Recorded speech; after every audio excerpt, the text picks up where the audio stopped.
ग्राम स्वास्थ्य स्वच्छता पेयजल एवं पोषण समिति, जिसकी बैठक आशा वर्कर के द्वारा प्रति माह करवाई जाती है। अब सिर्फ बैठक करना ही काफी नहीं होगा, बल्कि आपको ऑनलाइन रिपोर्ट भी करनी होगी। यदि आपने ऑनलाइन रिपोर्ट नहीं की तो इसकी जवाबदेही तय होगी और आशा वर्कर को अब ऑनलाइन रिपोर्ट करने के बाद ही ग्राम स्वास्थ्य स्वच्छता पेयजल एवं पोषण समिति की जो बैठक करवाते हैं उसके एवज में उनको प्रोत्साहन राशि दी जाती है। तो वो है प्रोत्साहन राशि तभी मिलेगी जब आप इस बैठक को ऑनलाइन रिपोर्ट करेंगे। तो नमस्कार, मैं हूं रोहित दास और आप देख रहे हैं आपका अपना यूट्यूब चैनल स्वास्थ्य आंगनवाड़ी न्यूज। तो जैसा कि मैंने आपको बताया है कि अब सिर्फ ग्राम स्वास्थ्य स्वच्छता पेयजल एवं पोषण समिति की बैठक कर लेना काफी नहीं है। अगर बैठक हुई और उसकी रिपोर्ट आपने ओडीके ऐप में नहीं की तो उसकी जिम्मेदारी तय की जाएगी और उसका मानदेय भी रोका जाएगा। तो राजस्थान सरकार राष्ट्रीय स्वास्थ्य मिशन की ओर से नया निर्देश आ चुका है और इस वीडियो में मैं आपको सिर्फ लेटर पढ़कर नहीं सुनाऊंगा, बल्कि लाइव दिखाऊंगा कि ओडीके ऐप में VHSNC मासिक बैठक की रिपोर्ट आप कैसे करेंगे। इसलिए वीडियो को बिल्कुल अंत तक देखिए, क्योंकि बीच में छोड़ा तो रिपोर्टिंग करते समय गलती हो सकती है। बहनों, राजस्थान राष्ट्रीय स्वास्थ्य मिशन जयपुर की ओर से एक महत्वपूर्ण पत्र जारी किया गया है, जिसका विषय है कि सभी गाँव में VHSNC मासिक बैठकों का आयोजन सुनिश्चित करने के क्रम में। अब आप सोचेंगे कि बैठक तो पहले भी होती थी, फिर नया क्या है। यही सबसे महत्वपूर्ण बात है कि इस आदेश में साफ निर्देश दिए गए हैं कि प्रत्येक VHSNC की हर महीने बैठक आयोजित करनी है। बैठक की जानकारी निर्धारित पोर्टल ऐप में समय पर दर्ज करवानी होगी और बैठक में स्वास्थ्य स्वच्छता पेयजल और पोषण से जुड़ी समस्याओं पर चर्चा और कार्रवाई दर्ज करनी होगी। और सबसे महत्वपूर्ण है कि QR कोड के माध्यम से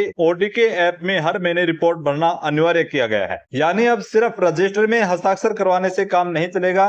इस पूरे पत्र में सबसे बड़ी और नई बात यह है कि अब प्रत्येक VHSNC की बैठक डिजिटल रिपोर्टिंग करनी होगी और यदि यह रिपोर्ट आपने समय पर दर्ज नहीं की तो उसकी मॉनिटरिंग होगी और संबंधित अधिकारी की जवाबदेही तय भी की जा सकती है। इसलिए अब बैठक के साथ साथ उसकी ऑनलाइन रिपोर्टिंग भी उतनी जरूरी है। अब आप जैसा यहाँ पर स्क्रीन पर देख पा रहे हैं कि आपको QR कोड के माध्यम से ओडीके ऐप के अंदर यह रिपोर्ट करनी होगी और मैं आपको अपने मोबाइल की स्क्रीन पर बिल्कुल लाइव दिखाऊंगा कि QR कोड स्कैन करने से लेकर के ओडीके ऐप में अंतिम सबमिट तक पूरी रिपोर्ट आप कैसे भरेंगे। तो जैसा कि आप यहाँ पर देख पा रहे हैं कि VHSNC की मासिक बैठक रिपोर्टिंग प्रपत्र का QR कोड है, वो एंड्रॉइड मोबाइल के प्ले स्टोर से ओडीके कलेक्ट मोबाइल एप्लीकेशन डाउनलोड करनी होगी और उसके बाद QR कोड को ओडीके कलेक्ट ऐप से स्कैन करेंगे एवं मासिक VHSNC की रिपोर्ट भरना सुनिश्चित करेंगे। और ये कार्य आशा वर्कर जो अपने क्षेत्र की ग्राम स्वास्थ्य स्वच्छता पेयजल एवं पोषण समिति की बैठक करवाती है, उसी दिन आपको यह रिपोर्ट ओडीके ऐप के अंदर ऑनलाइन करनी है। तो अब मैं आपको लेकर के चलता हूं ओडीके ऐप पर और बताते हैं आपको कि आपको ओडीके ऐप पर ऑनलाइन रिपोर्ट करते समय किन किन बातों का ध्यान रखेंगे और कौन कौन से कॉलम के अंदर आपको क्या रिपोर्ट करनी है। तो जैसा कि आप सबको पता है कि ओडीके कलेक्ट ऐप है जो सभी आशा के मोबाइल के अंदर पहले से डाउनलोड है।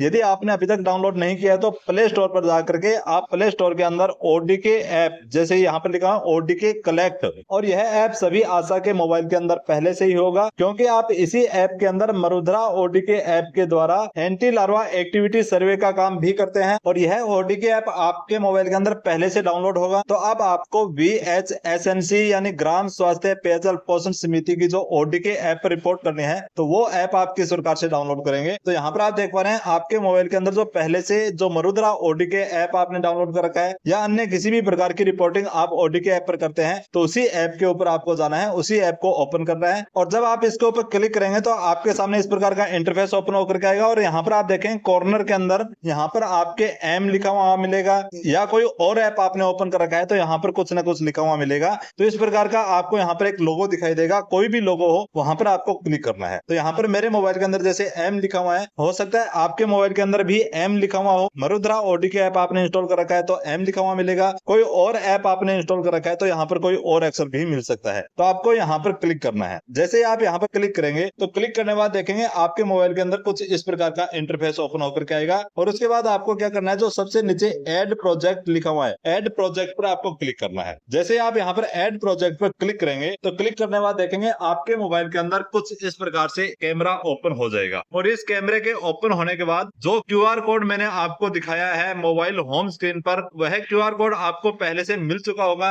यदि आपको अभी तक नहीं मिला है तो आपको मिल जाएगा, या आप अपने ब्लॉग पर जिले पर बात करके VHSNC का जो नया QR कोड आया है वो आप प्राप्त कर लें। अब मैं इस QR कोड को यहाँ पर स्कैन करता हूँ, और जैसे ही आप स्कैन करेंगे तो यहाँ पर आपके आएगा कि यह आपके स्कैन होने के बाद आपके मोबाइल के अंदर ये डाउनलोड हो जाएगा। तो मैंने इसको पहले से डाउनलोड कर रखा था, इसलिए यहाँ पर डुप्लीकेट प्रोजेक्ट लिखा हुआ आ गया है। तो मैं अभी यहाँ पर डुप्लीकेट प्रोजेक्ट इसको डाउनलोड नहीं करके मैं डायरेक्ट आपको वहां पर लेकर के चलता हूँ। तो जैसे ही आपके मोबाइल के अंदर ये ऐप डाउनलोड होगा, जो आपके मोबाइल के अंदर पहले से मरुधरा ODK ऐप है वो आपको यहाँ पर दिखाई देगा, जिस पर आप काम कर रहे हैं। अभी आपने जो नया ऐप डाउनलोड किया है वो आपको मिलेगा रिपोर्टिंग 2025 के नाम से। किस नाम से मिलेगा? रिपोर्टिंग 2025। अब आपको रिपोर्टिंग 2025 वाले यहाँ पर आप क्लिक करेंगे तो आपका VHSNC का जो ऐप है वो आपके यहाँ पर ओपन हो जाएगा। अभी आप देख पा रहे हैं यहाँ पर R लिखा हुआ है, यानी रिपोर्टिंग 2025 ये नाम है। ये जो आप यहाँ पर देख पा रहे हैं रिपोर्टिंग 2025, इसी का आप यहाँ पर R दिखाई दे रहा है। तो ये VHSNC का नया ऐप है, यहाँ पर आपको रिपोर्टिंग करनी है। अब रिपोर्टिंग कैसे करेंगे? जो सबसे ऊपर यहाँ पर स्टार्ट न्यू फॉर्म लिखा हुआ है यहाँ पर आपको क्लिक करना है। जैसे आप यहाँ पर क्लिक करेंगे VHSWNC मासिक बैठक रिपोर्टिंग प्रपत्र आपको इस प्रकार का यहाँ पर लिखा हुआ दिखाई देगा, यहाँ पर आपको क्लिक करना है। जैसे ही आप यहाँ पर क्लिक करेंगे आपके सामने इस प्रकार का इंटरफेस ओपन होकर के आएगा। अब सबसे नीचे आप कोने के अंदर यहाँ पर देख पा रहे हैं, यहाँ पर आपको नेक्स्ट लिखा हुआ दिखाई दे रहा है, यहाँ पर आपको क्लिक करना है। जैसे आप यहाँ पर क्लिक करेंगे यहाँ पर आशा का नाम यहाँ पर पूछेगा, तो यहाँ पर मैं जल्दी से किसी आशा का नाम यहाँ पर डाल देता हूँ। जैसे मान लीजिए आपका नाम सुनीता है, तो मैंने यहाँ पर सुनीता डाल दिया है। यहाँ पर आप अपने मोबाइल नंबर डालेंगे, नेक्स्ट करेंगे, यहाँ पर आपके पूछेगा जिला। अब आपको यहाँ पर अपने जिले का यहाँ पर सिलेक्ट करना है। यहाँ पर आपका क्षेत्र कौन सा है, शहरी है ग्रामीण है, वो आप यहाँ पर सिलेक्ट कर लेंगे। ब्लॉक शहरी क्षेत्र का नाम आप अपने ब्लॉक का नाम सिलेक्ट कर लेंगे। सेक्टर का नाम, आपका जो सेक्टर है उस सेक्टर का नाम आप यहाँ पर सिलेक्ट कर लेंगे। और उसके बाद आता है उप केंद्र शहरी क्षेत्र का नाम, जो आपके शहरी क्षेत्र उप केंद्र का नाम है वो आप यहाँ पर नोट कर लेंगे। आपका उप स्वास्थ्य केंद्र SWC जो है वो आप यहाँ पर सिलेक्ट कर लेंगे। और उसके बाद आता है बैठक का स्थान, गांव मोहल्ला वार्ड का नाम। अब आप ये बैठक कहाँ कर रहे हैं उस गांव मोहल्ला वार्ड का नाम लिखेंगे। तो आपके गांव का नाम जहां पर आप VHSC की बैठक कर रहे हैं उसका नाम यहाँ पर डाल देंगे। तो मैं अभी यहाँ पर अपने गाँव का नाम डाल देता हूँ। अब सबसे महत्वपूर्ण बात यहाँ पर आती है कि गाँव का नाम डालने के बाद यहाँ पर आता है लोकेशन रिकॉर्ड का ऑप्शन। तो अब आपको यहाँ पर लोकेशन लेनी पड़ेगी कि आप बैठक करवा रहे हैं तो ये कहाँ पर करवा रहे हैं, लोकेशन आपको डालनी पड़ेगी। अब यहाँ पर गेट पॉइंट पर क्लिक करके आप यहाँ पर लोकेशन ले लेंगे और कुछ ही सेकंड के अंदर यहाँ पर आपकी लोकेशन रिकॉर्ड हो जाएगी। तो ये देखिए यहाँ पर ये लोकेशन आ चुकी है। इस प्रकार से ये लोकेशन आपके आने के बाद आपको क्या करना है, जो नीचे नेक्स्ट लिखा हुआ है इस नेक्स्ट पर आप क्लिक करेंगे, आगे बढ़ेंगे। अब आगे आता है VHSWNC बैठक की दिनांक। अब किस तारीख को आप बैठक कर रहे हैं वो तारीख यहाँ पर डाल देंगे। जैसे मान लीजिए मैं आज 7 तारीख है, 7 तारीख को कर रहा हूँ, यहाँ पर 7 डाल देते हैं। बैठक का एजेंडा, अब यहाँ पर क्लिक करेंगे तो ये बैठक का एजेंडा ओपन होकर के आएगा कि आपको बैठक के अंदर किन किन विषयों पर बात करनी है और आपने इसके अंदर से कौन कौन से विषय पर बात की है। तो यहाँ पर एक एक पॉइंट आप यहाँ पर पढ़ लेंगे, जिस विषय पर आप बात कर रहे हैं उसको ऊपर आप टिक कर देंगे। ये सभी सिलेक्ट करने के बाद आप इसको देखेंगे, जो यहाँ पर ऊपर एरो का निशान लगा हुआ है, यहाँ पर इस एरो के निशान से वापस बैक चले जाएंगे। यहाँ पर बैक जाने के बाद देखेंगे यहाँ पर बैठक एजेंडा जो आपने सिलेक्ट किया था वो पूरा यहाँ पर लिखा हुआ आ चुका है कि इन विषयों पर आज आप वार्ता करने वाले हैं। तो ये सभी यहाँ पर लिखा हुआ ऑटोमेटिक आ जाएगा। इसके बाद है बैठक में उपस्थित गर्भवती महिलाओं की संख्या। अब आपकी बैठक जो हो रही है VHSC की आप बैठक करवा रहे हैं तो उसके अंदर गर्भवती महिलाएं कितनी आई, तो मान लीजिए आज की जो बैठक है उसके अंदर 4 गर्भवती महिलाएं, ये तो मैं यहाँ पर 4 डाल दूंगा।